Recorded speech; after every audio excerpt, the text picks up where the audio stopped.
भाइयों नमस्कार। भाइयों आज एक बार फिर आप लोगों के बीच में हाजिर हैं कुछ खास बातों को लेकर। और उन खास बातों में सबसे मुख्य बात यह है कि आप सभी साथियों की इच्छा अनुसार जो आप लोग चाहते थे कि चूँकि ईडब्ल्यूएस में बहुत कम साथियों की संख्या है, तो ईडब्ल्यूएस में हम सभी लोग मिलके लड़ें।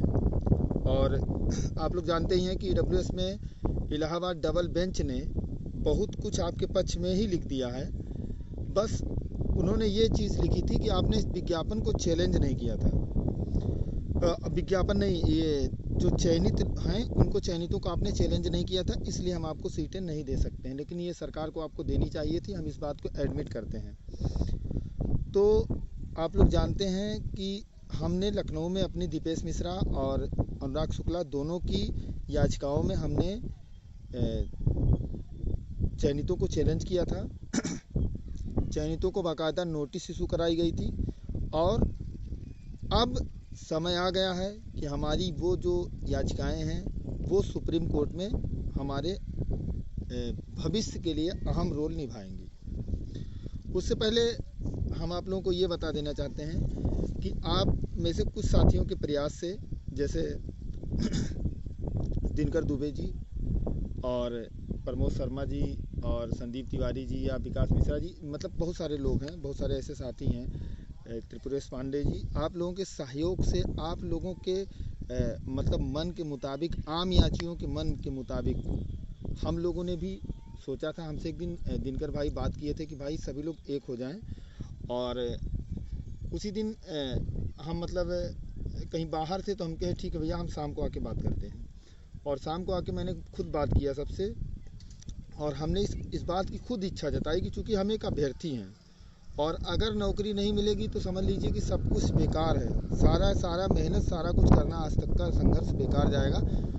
तो हम लोगों को क्यों ना हम लोग एक होके लड़ें, एक बार प्रयास इसके लिए कर लिया जाए। तो हमारे कुछ साथी लगे थे। बाद में एक दिन हमसे और शिवम पांडे जी से बात कराई गई। जो भी चीज़ें बात हुई है मैं आपके सामने स्पष्ट रूप से बोलना चाहता हूँ। और शिवम पांडे जी से हमारी बात हुई, और पहले भी बात हुई थी, तो हम लोगों ने साथ चलने का मन बनाया था। उसमें आशुतोष दुबे भी थे कॉन्फ्रेंस कॉल में, और कुछ बातों पे चर्चा हुई थी, एडवोकेट के बारे में चर्चा हुई थी कि किस तरीके से हमें आगे बढ़ना है।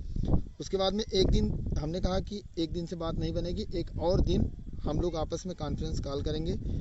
तो उस कॉन्फ्रेंस कॉल में हम थे, हिमांशु दुबे थे, विनय पांडे जी थे, शिवम जी थे, और भी कई अभ्यर्थी थे, बार बार नाम लेना उचित नहीं है, आशुतोष भाई थे। तो उसमें इस बात की चर्चा हुई है कि हम लोग के कॉमन प्रोग्राम के तहत सुप्रीम कोर्ट की लड़ाई में ईडब्ल्यूएस में साथ साथ लड़ेंगे। और आशा ही नहीं, पूरा विश्वास है कि सबके मिल के लड़ने से एक मुट्ठी बनेगी, एक शक्ति होगी, जिससे आम अभ्यर्थी का भी भला होगा, आम अभ्यर्थियों में भी खुशी होगी, और हमारी जीत की राह और आसान हो जाएगी। हम जो एसएलपी बनेगी सुप्रीम कोर्ट की, उस एसएलपी को हम लोग साथ में मिलके बनवाएंगे। इसके लिए अगले महीने में हम लोग दिल्ली जा रहे हैं, और दिल्ली जाके जो भी हो सकेगा अच्छे से अच्छा एडवोकेट आपके सामने किया जाएगा। और उसके बाद में एओआर की भी बात हुई है कि अगर एक एओआर से काम चलता है तो ठीक है, नहीं तो 2 एओआर किए जाएंगे। मान लिया एक अगर नहीं मौजूद रहता है, अवेलेबल रहता है कोर्ट में, तो दूसरा एओआर हमारा रहेगा। और कोशिश ये है कि किसी सीनियर के यहाँ से ही हमारी एसएलपी ड्राफ्ट हो, और फिर उस एसएलपी को उस एसएलपी में इस जो हमारी अनुराग शुक्ला की लखनऊ में पिटीशन है, उस पिटीशन की चीज़ों को उसमें ज़रूर हम ड्रा कराएंगे, क्योंकि मतलब हमने यहाँ पे उनको चैलेंज कर रखा है। अब इसमें थोड़ी सी एक बात फंस रही है कि जो लखनऊ में हमने मतलब कल डीपी शुक्ला से हिमांशु ने बात किया था, डीपी शुक्ला सर से, तो उन्होंने बोला था कि लिस्टिंग हमने डाल दी है, 3 तारीख को सुनवाई होगी। अभी तक तो हम लोगों ने कॉन्फ्रेंस में बात किया था, तो हम इस बात की जानकारी नहीं दे पाए थे कि लिस्टिंग पड़ गई है कि नहीं, लेकिन लिस्टिंग एप्लीकेशन पड़ गई है, और उसकी 3 तारीख को उस पर सुनवाई होगी लिस्टिंग एप्लीकेशन पर। तो ये बात निकल के सामने आई है, और कोशिश कर रहे हैं हम लोग कि जल्द ही जल्द उसको अर्जेंसी में लगवा के और उस पर सुनवाई करवा लिया जाए। अगर सरकारी एडवोकेट लखनऊ में हमारा विरोध करेगा कि यहाँ से इलाहाबाद में ये आर्डर आया है, तो फिर जो हमारे लखनऊ के साथी परेशान हो रहे हैं कि फिर आर्डर रिजर्व होगा, तो आर्डर रिजर्व हो जाएगा तो 1 महीना, ऐसा कुछ नहीं होता है। अगर किसी भी कोर्ट का आर्डर आ गया, अगर आप लोग इस बात को मानते हैं कि आर्डर चेंज नहीं होगा, तो इस बात को भी मानिए कि उसी दिन आर्डर फॉलो हो जाएगा। उसी दिन जज बोल देगा कि इसको फॉलो कर लीजिए। फिर उसमें ये नहीं कहेगा कि इसको हम रिजर्व करते हैं तो फिर 1 महीना बाद डिलीवर करेंगे, ऐसा कुछ नहीं है। हम लोग देखते हैं 15 तारीख तक अगर आपका काम हो गया तो ठीक है, नहीं तो 15 के बाद में लखनऊ वालों को भी सुप्रीम कोर्ट पहुंचा देंगे, ठीक है।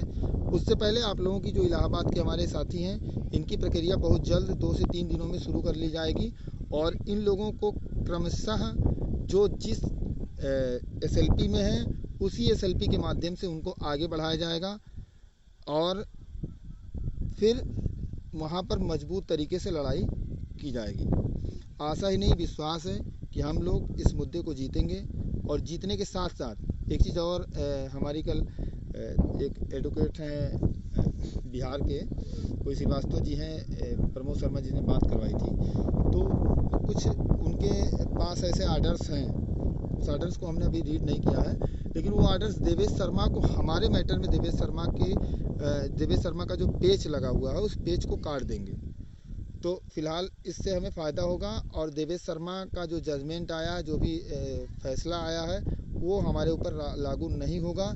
इसलिए वो मतलब उससे हम लोग एकदम से निश्चिंत हैं कि वो हमारा कुछ नहीं बिगाड़ पाएगा देवेश शर्मा का आर्डर। हाँ, एक चीज़ ये है कि हमें बस किसी तरीके से जो चैन लिस्ट चैलेंज नहीं हुई थी, ये जो बात आई है, उस बात को हमें सुप्रीम कोर्ट से कटवा लेनी है। और एक बार कट गई तो हम लोग को नौकरी श्योर है मिल जाएगी। तो एक बार फिर से हम आप लोग को बता देना चाहते हैं कि ये लड़ाई सिंगल बेंच में अलग अलग लड़ी गई, डबल बेंच में भी अलग अलग लड़ी गई, लेकिन डबल बेंच में बेहतरीन लड़ाई लड़ी गई और दोनों तरफ से सीनियर थे। आगे आने वाले सुप्रीम कोर्ट की लड़ाई में ये लड़ाई और बेहतर तरीके से लड़ी जाएगी और हम सभी लोग मिलके इस लड़ाई को अंजाम देंगे। बेहतरीन लड़ाई लड़ी जाएगी और आशा ही नहीं, पूरा विश्वास है कि आप सभी लोग दोनों मुद्दों में जीत हासिल करेंगे। EWS और ओवरलैपिंग दोनों मुद्दों में बेहतरीन जीत हासिल कर एक प्रदेश में एक नया नज़ीर स्थापित होगा। इसके लिए हमारा पूरा प्रयास है और इस प्रयास में हम लगे हुए हैं। बस आप लोगों के लिए और अपनी खुद की नौकरी के लिए हम लगे हुए हैं। देखिए, शाम को अभी समय नहीं मिला, मतलब रात हो गई है, रात में हम आपके लिए वीडियो बना रहे हैं कि आप लोगों को ये बात हम बता दें कि इस तरीके से हम लोगों की बात आपस में बन गई है। और अगर ईश्वर का आशीर्वाद रहा, अगर कोई बिचौलिए आपस में हम लोगों को आपस में फंसाए ना, तो हम लोग मिलकर आगे की लड़ाई को लड़ेंगे। धन्यवाद दोस्तों। बाकी कल के वीडियो में, कल परसों में हम आपको डिटेल वीडियो बना के देंगे। तब तक के लिए नमस्कार, जय श्री राम।